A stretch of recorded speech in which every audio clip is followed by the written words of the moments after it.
then we can move on to the next presenter, which is Anna Juhi John, a doctoral student from Central University of Gujarat in India, with a presentation titled Cities Survived, Countries Did Not, a co-futurist reading of a post-apocalyptic Dhaka in Saad Hossain's CyberMage.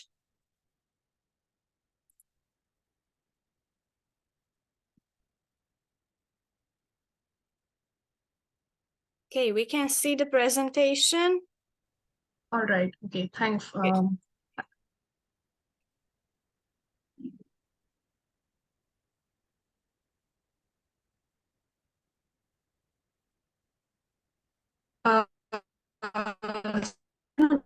My name is Juhi John. I am a research scholar pursuing a PhD at the Central University of Gujarat in India.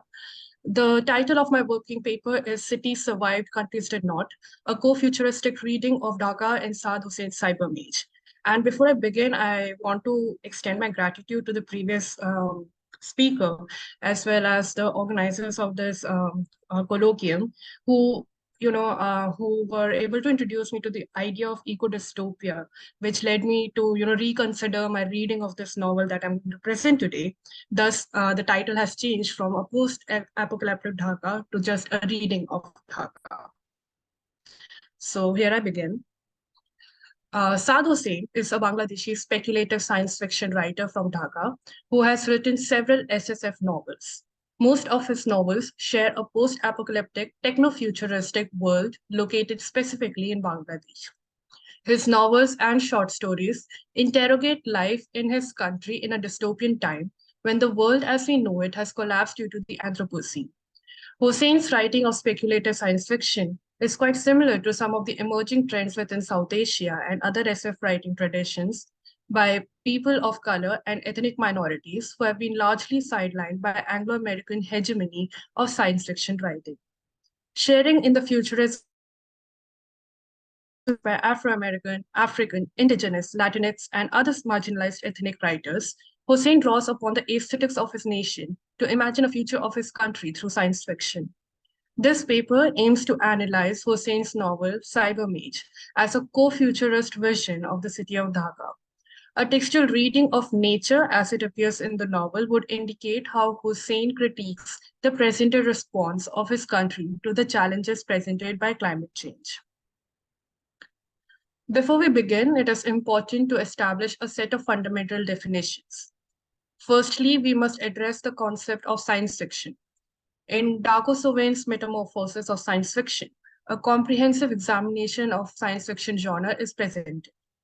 Sowain identifies a central element termed cognitive estrangement as the hallmark of SF. This notion signifies science fiction's departure from the familiar realms of reality by introducing innovative and internally consistent imaginative elements, often grounded in speculative scientific principles. Sowain introduces the pivotal concept of the novum. The novum highlights science fiction's capacity to engage readers by presenting them with new and unexplored ideas, often aimed at expanding their cognitive horizons. He underscores the importance of historical social analysis, emphasizing how science fiction reflects societal context in which it is created. Sowain also highlights science fiction's ideological dimensions, its capacity to portray utopian or dystopian visions, and its role in critiquing prevailing ideologies. His work underscores the necessity for thorough literary scrutiny and acknowledges science fiction's ability to create an alienation effect in readers, prompting them to critically engage with their own reality. The creation of cognitive estrangement and the novum often involves the introduction of various climatic conditions resulting from either extraterrestrial forces or human activities, both near and far. The historical roots of science fiction reveal humanity's enduring fascination with speculating about a world where natural forces, whether due to human folly or divine intervention, overpower human civilization. Sorry. Consequently, a subgenre known as climate fiction or cli-fi emerged. Milner and Bergman assert that the depiction of climate fiction within SF genre is often influenced by the geopolitical positions of individual nations. This influence is shaped by three key conjectural factors: the perceived susceptibility to extreme climate change within a nation's political and economic landscape, the prominence of green politics within a nation's political sphere, and the significance of climate change within broader environmental discourse within a particular nation culture.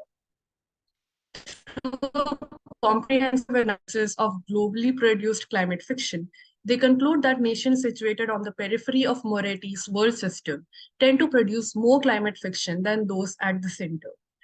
This discrepancy can be attributed to their increased vulnerability to shifting climate patterns and geopolitical dynamics. Consequently, there is a counterbalancing trend for these peripheral cultures to harness their creative capacities to comprehend and mitigate the threats they face. In examining the representation of climate change in science fiction, Marco Malvastio's 2020 theorization of eco-dystopia offers a unique perspective. Eco-dystopia merges the generic features of dystopia and post-apocalyptic fiction. In dystopia, certain human activities of the present day are often magnified to imagine a negative future. It is a continuous imagination of the future flowing from the present state. In post-apocalyptic fiction, there is an abrupt break between the present and the imagined future due to a sudden catastrophic event. Eco-dystopias feature both these elements to show how anthropogenic activities are catalytic in climate catastrophes, often including or culminating a global disaster event. However, Malvastio says that an eco-dystopian storytelling can have its own shortcomings, which he summarizes into 6 theses presented in the slide. Referring to these theses, I will show how CyberMage avoids and presents these same limitations of catastrophic imagery. The first thesis points at the sensationalism of the Anthropocene, when in fact it is usually gradual, unnoticed, and large spread. The Anthropocene in CyberMage is recognized to be both a gradual effect as well as sensationalized. The world of CyberMage is set in the aftermath of its prequel, Djinn City. There, due to a skirmish between humans and the ephemeral Djinns to exert their dominance, the Djinns unleash a machination to unleash multiple disasters in the subcontinent.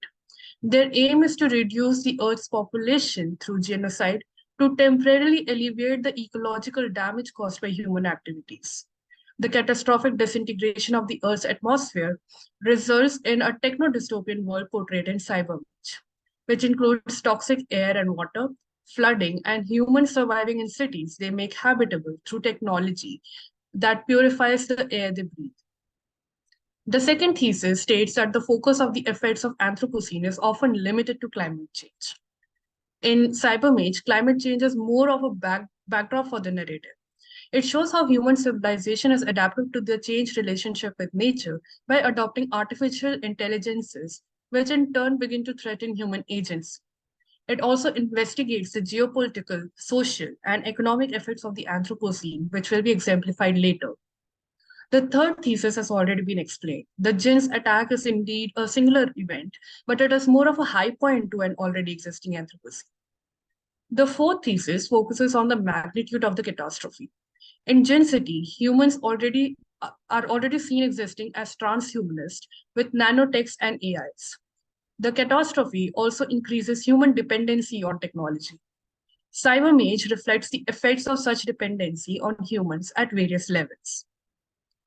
The fifth shortcoming states that eco-dystopias often end in notes of hope and consolation. In CyberMage, the only consolation is that the Djinns agree not to let their god AI usurp human agency. Humans continue their coexistence with AIs as the technological extensions, but there is no indication for a change tomorrow. Lastly, eco-dystopia is ecophobic.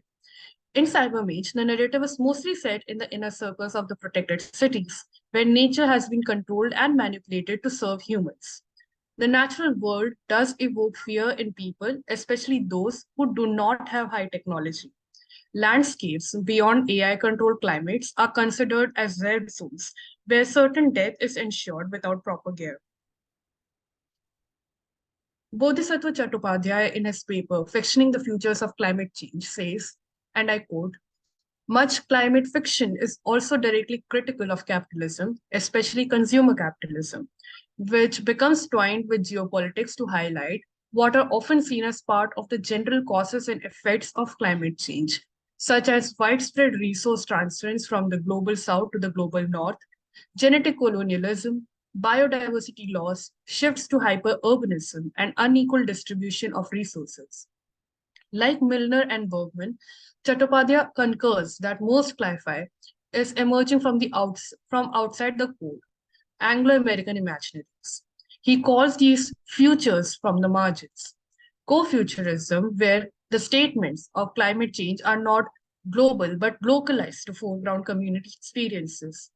He further states that most of the countries writing cli-fi SF are already living in climate catastrophe. Quoting Strebe, co-futurisms are not just oriented towards fiction, but actual community practices that seek to support and aid struggling communities, protect and preserve their rights, and orient visions of the future towards recuperative and restorative practices. He suggests that writing such fiction would effect a positive change in the readers as they would see, quote unquote, reality in a sandbox. The term co-futurisms has recently expanded to include several other genres of science fiction produced by the marginal literatures of the world and is seen as a movement against the hegemonic class of the global north in SF writing and framing. Tarrant Taylor, in her introduction to co-futurisms, locates it as a movement comprising so far isolated writings of people of color and ethnicities with their distinct movements, modes, aesthetics, and subgenres brought together to permeate the future as projected by the global north. Saad's Anglophone writing from Bangladesh, like most other South Asian SF writers, inculcates the local aesthetic in his narrative through geography, social and geopolitical concerns, especially in terms of the climate crisis, and of course the local lore of Djinns, who are a metaphor for mega corporations. I will now briefly present some of the pressing climate-related concerns of present-day Dhaka as imagined futuristically in CyberMage. Due to the limitations of time, I have not included textual evidences in the presentation, but only summarized their presence and significance. The narrative of the novel is presented by Mazu, who also goes by the name CyberMage in Virtuality. The other perspective is a Djinn mutated assassin, Jibril. Mazouk lives within the city protected by the Tri-State Corporation, while Jibril roams the streets of city outskirts. It is through them that we get a glimpse of this dystopian world. The novel envisions a world where the traditional concept of nationhood has dissolved, giving way to powerful corporate-controlled cities such as Nippon, Tri-State Corp, and Securix.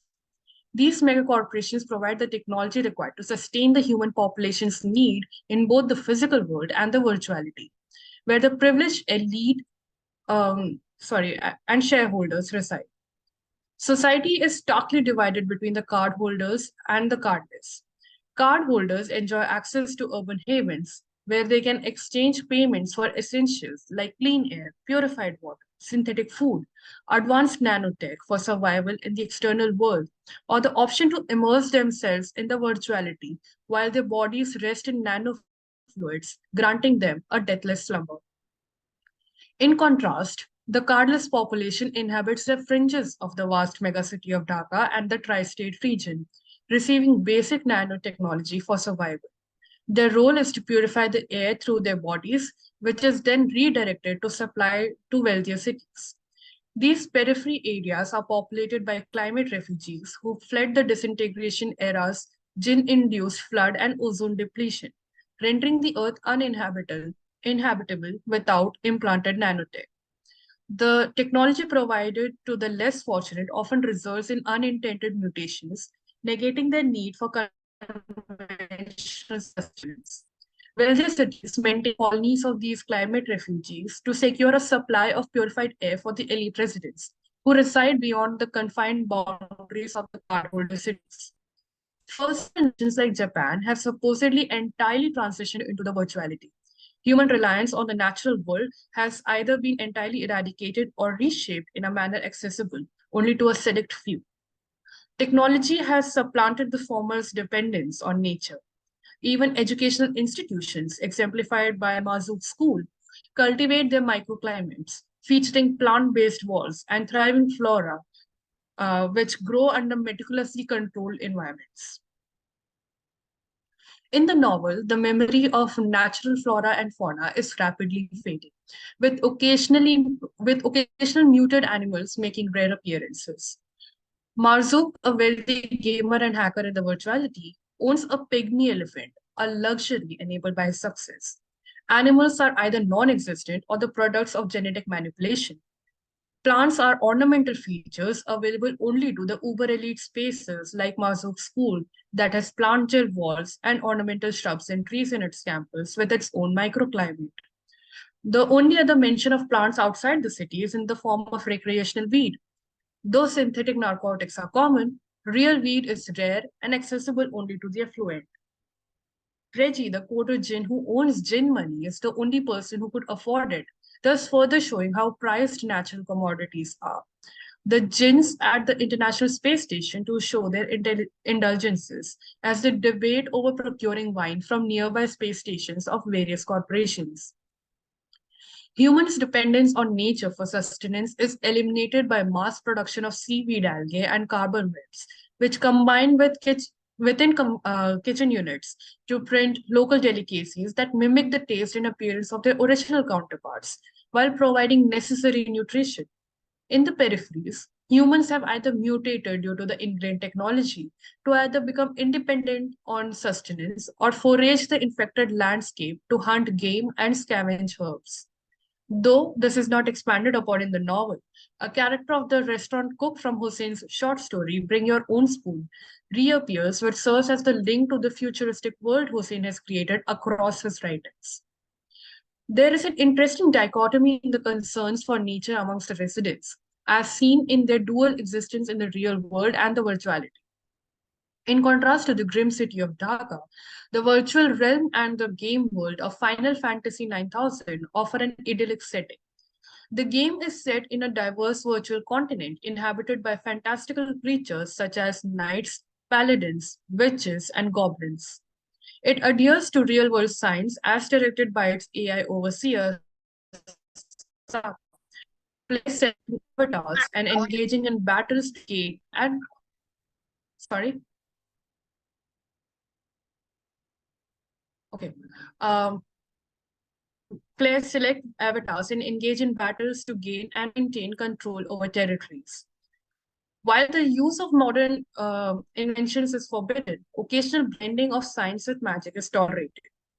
In the novel's climax, as the Djinn god AI Karma set to take control of human governance to corporation-controlled AIs, Mazuk proposes resolving the power struggle through a simulated war, a battle both he and the AI creator, Reggie, are proficient in. As the two players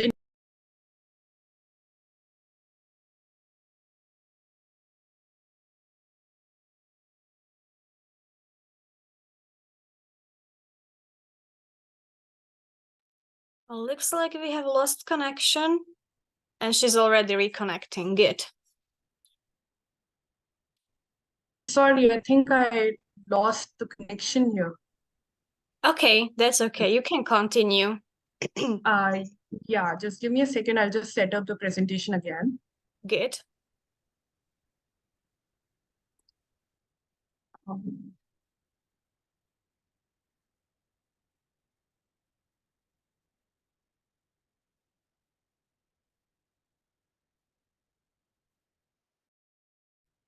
is it visible now? Yes, it's turning on. Okay.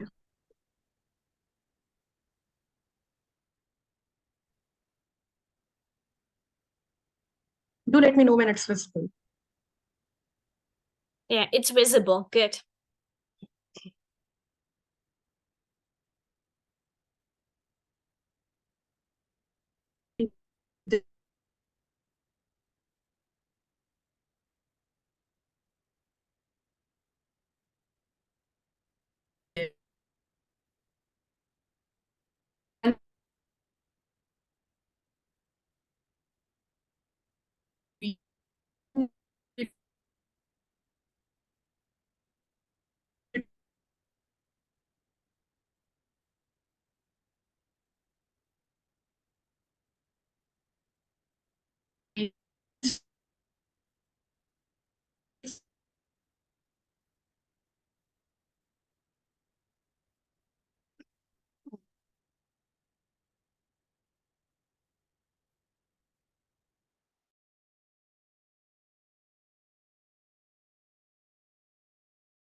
keep happening. I don't know what's wrong.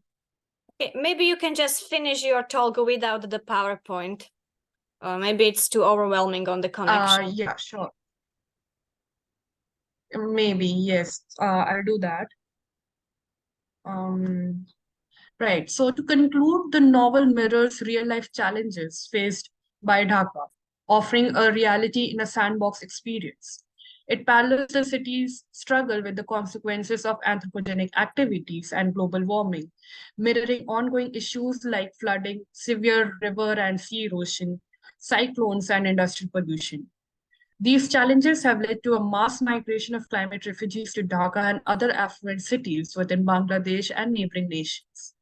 The appearance of synthesized food is reflective of Bangladesh's effort at growing flood-resistant variants of rice. The novel also highlights the stark wealth disparity within Bangladesh, depicted through the contrast between the cardless and the shareholders in the fictional city.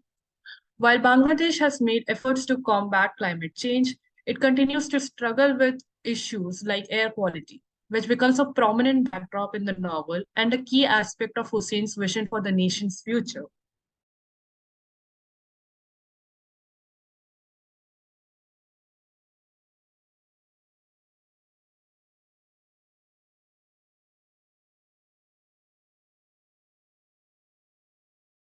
Sorry. So basically, these are the futuristic elements of Bangladesh that are presented with the novel. By focusing on these localized issues and responses through his science fiction and speculative work, Hossein presents a co-futurist imagination of his nation, which is one of the most vulnerable nations in the world in relation to climate change. So that was it. That was the presentation. I'm sorry for the technological issues and glitches. Yeah, sometimes it happens. I can't do anything much about it. Okay, thank you very much for the presentation. Yeah. Do we have any questions from the audience?